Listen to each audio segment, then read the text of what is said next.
गोद में बैठना चाहता था, लेकिन मेरी जो विमाता है सुरुचि, उसने मेरा बड़ा अपमान किया और उसने कहा कि जा नारायण का आराधन कर।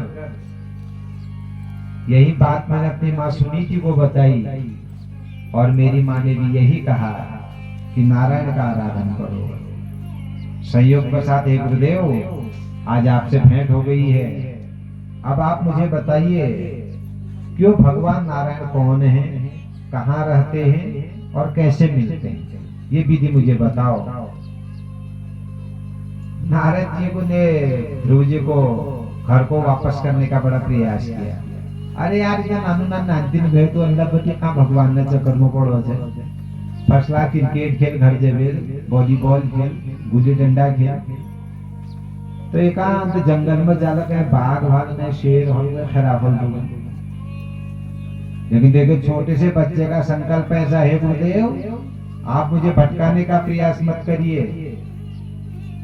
मैं केवल आपसे एक प्रश्न करता हूं कि उस नारायण को प्राप्त करने का सर्वोत्तम साधन क्या है, उपाय क्या है, वो उपाय आप मुझे बताइए।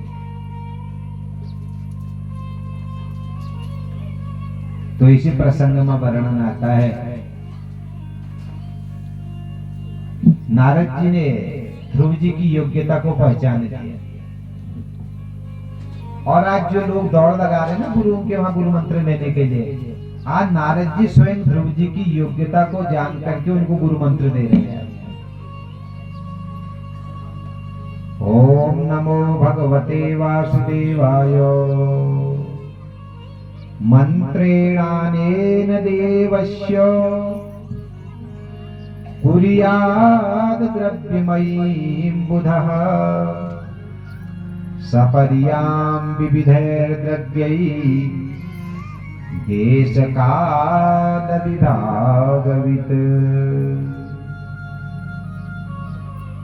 परीक्षित राजा को समझाते हुए सूत जी कहने के, राजन ध्रुव जी की योग्यता को पहचान लिया नारद जी ने, और शिष्य के अंदर जब योग्यता आ जाती है तभी गुरु के द्वारा दिया हुआ ज्ञान फलीभूत होता है।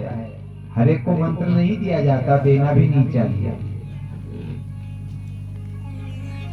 मंत्र का अर्थ है कि मननम विश्व विज्ञानम, जिसके अंदर मनन करने की शक्ति हो, चिंतन करने की शक्ति हो, उसी को मंत्र दिया जाता है। और एक गुरु को जो है पहचानना चाहिए शिष्य की योग्यता, और गुरु भी पहचान के बनाना चाहिए। दृष्टि पूदम नशेत पादम, देख करके अपना पैर आगे बढ़ाना चाहिए। वस्त्र पूतम पिबेत जलम, छान करके जो है पानी पीना चाहिए। और इसी प्रकार विवेचन करके गुरु बनाना चाहिए। आप अपने गांव में कथा भागवत करा रहे हैं, हर एक को व्यास गद्दी में कभी भी मत बैठाना, हर एक के मुख से कथा सुननी भी नहीं चाहिए। विवेचन करना चाहिए कि गद्दी में बैठाने योग्य कौन है, उसका वर्ण कैसा है, उसका विचार कैसा है, उसका विषय का अध्ययन कैसा है, उसका आचरण कैसा है, उसका सामाजिक पक्ष कैसा है। व्यास का बहुत परीक्षण करना चाहिए, तब उसको गद्दी में बैठाना चाहिए। आप लोग इतने हजारों सैकड़ों लोग यहाँ पर आ रहे हैं और एक उल्टे सीधे व्यक्ति को बैठा दोगे, वक्ता एक से एक हो सकते हैं, केवल वक्ता ही होना नहीं होता है, उसका व्यवहार भी सरल होना चाहिए, उसके आचरण में भी पवित्रता होनी चाहिए, उसका वंश भी शुद्ध होना चाहिए, उसका कर्म भी शुद्ध होना चाहिए।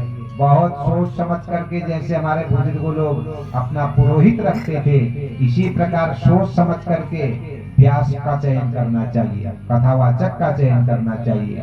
और हर एक जगह कथा सुनना भी अपराध बताया गया है। यदि गलत व्यक्ति कोई गलत दृष्टि से कथा कर रहा है और आप उसके यदि फॉलोवर बन जाते हैं तो आपके लिए भी घातक होता है। इसलिए गुरु भी जान करके बनाना चाहिए। ये मैं नहीं बोल रहा हूँ, ये स्वयं आपके शास्त्र में लिखा हुआ है। दृष्टि पूदम नचेत पादम, वस्त्र पूदम पिबेत जलम, शास्त्र पूतम वदेद वाचम, मनः पूतम समाचरे। शास्त्र में जो बात लिखी है उसका चिंतन करके वह बोलना चाहिए, और जो व्यवहार में पवित्रता ला करके अपनी वाणी का प्रयोग करना चाहिए। उसी प्रकार अपने गुरु का भी जो चयन है वह बहुत सोच समझ करके करना चाहिए। गुरु का भी चयन होना चाहिए, और गुरु ने शिष्य को मंत्र भी बहुत परीक्षा के आधार पर देना चाहिए। लेकिन नारद जी परीक्षा ले चुके हैं ध्रुव जी की। उन्होंने देखा ऐसा संस्कार हर एक का नहीं हो सकता है, इसलिए मंत्र दिया जाना चाहिए। नारद जी ने मंत्र दान दिया। ध्रुव जी बड़े आनंदित हो गए।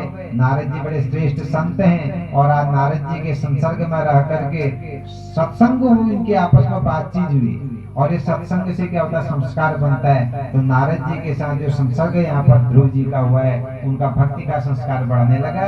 चले गए मधुवन की ओर और भगवान के नाम कीर्तन किया और अपने जीवन को ध्रुव जी ने पवित्र किया। आगे किस प्रकार ध्रुव जी की तपस्या चलती है उस पर चर्चा करें, उससे पूर्व ध्रुव जी का चिंतन करो। एक छोटा